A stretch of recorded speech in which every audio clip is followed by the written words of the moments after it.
Is Equalizer 2 the Denzel Washington sequel we've always wanted? Find out on Super Dynamic Bros.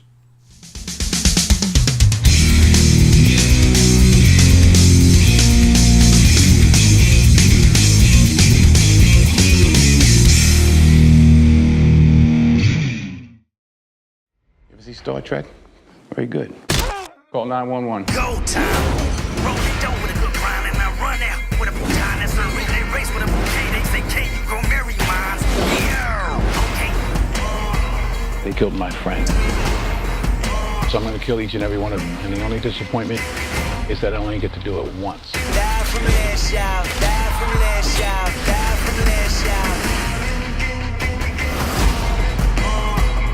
Seeing you carrying all those books around, I figured you for some kind of teacher. I'm a high-level paid government assassin. It's go time.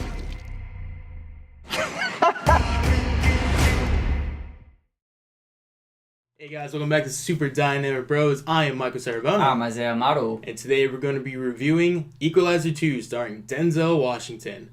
The sequel to the first Equalizer. He is back. He's a Lyft driver now. And he goes around helping out normal citizens. But once his friend gets murdered, he comes back in a big way. Isaiah, what do you think about Equalizer 2? For the first sequel ever from Denzel, This is Denzel's first sequel. Only franchise, technically. you know what too?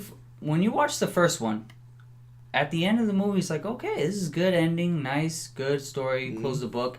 I didn't Wraps really it up. expect it to come out with a sequel, but Well, I kind of assumed that there would be a sequel just because, like, the first one ends with, like, him, I think he was on, like, Craigslist saying, like, if you need help, contact me and stuff. Yeah. So he's pretty much going to start, like, helping anyone that, like, hires him and stuff. So it kind of gave you the idea there would be a sequel. Yeah.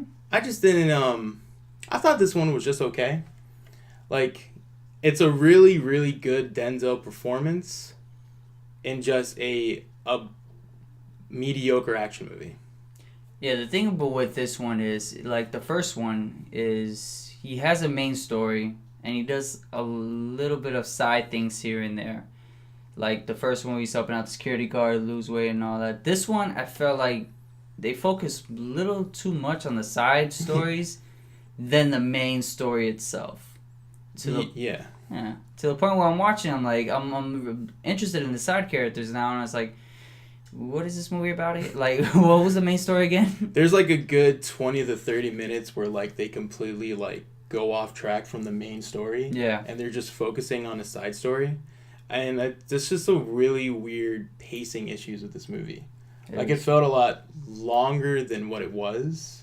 I think because you just keep kind of get distracted by the side story versus the main story.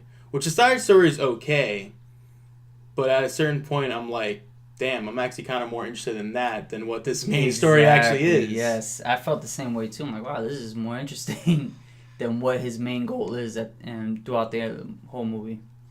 Yeah, and there's a really, I don't know if you noticed this, but like, there's a really weird thing with time in this movie. Like, throughout the movie, he travels back and forth from two different states. And Even it's a just, country, and too. it's just kind of like, all right, where are we right now? Are we in this place or are we in that place right now? Like, it's kind of like each scene is like in a different one.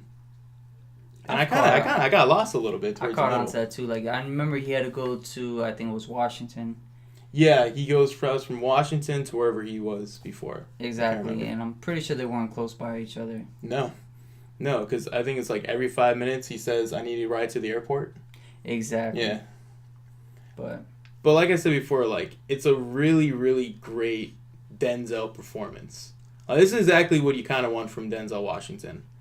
Just smooth, badass, soft-spoken, wise, and kills a lot of cool people. kills a lot of cool people. If Yeah. you ever watch the first one, you expect, okay, maybe the second one they'll get more into his backstory, seeing who he is.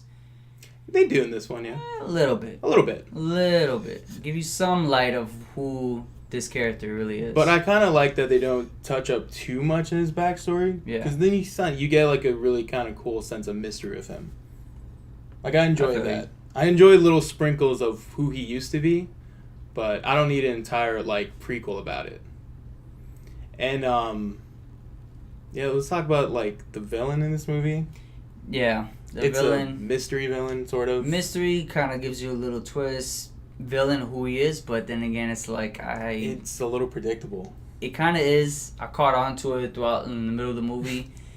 But then again, I don't really have much backstory, so I really have no feeling for these characters. Yeah, and really the villains in this movie kind of pose no threat at all. Well, just to himself, yeah. But like any scene with Denzel up against anyone, you really don't feel like all right, can he lose this fight? No. They tried doing that, but then again, at the end of the day, I was like, this is Denzel. This is Denzel. Like, I liked about the first movie is that I felt like the villain pretty much equaled to Denzel. Yeah. Like, it was a terrifying villain with, your main hero.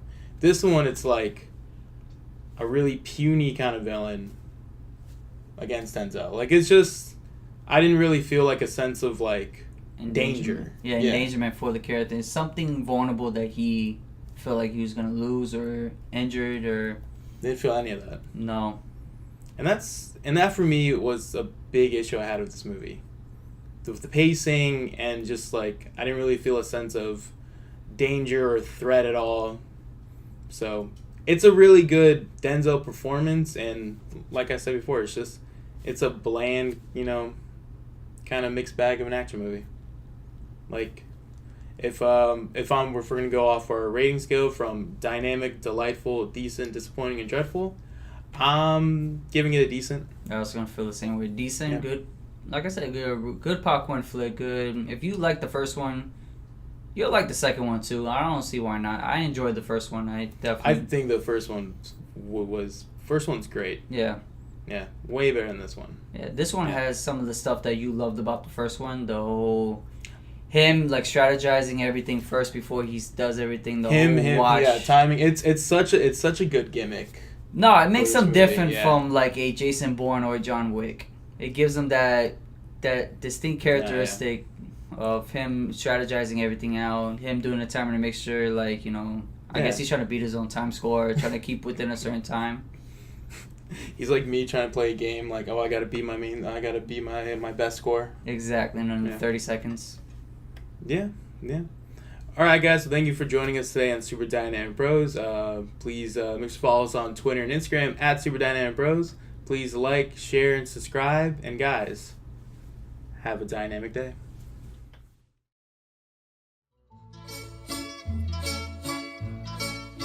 When the moon hits your eye like a big pizza pie, that's amore. When the world seems to shine like you've had too much. You can do it. Stick with me. You can do it. Unlearn that bullshit they teach you at the academy, though. Don't bring none of that shit in here. Shit'll get you killed out here. I will do anything you want me to do.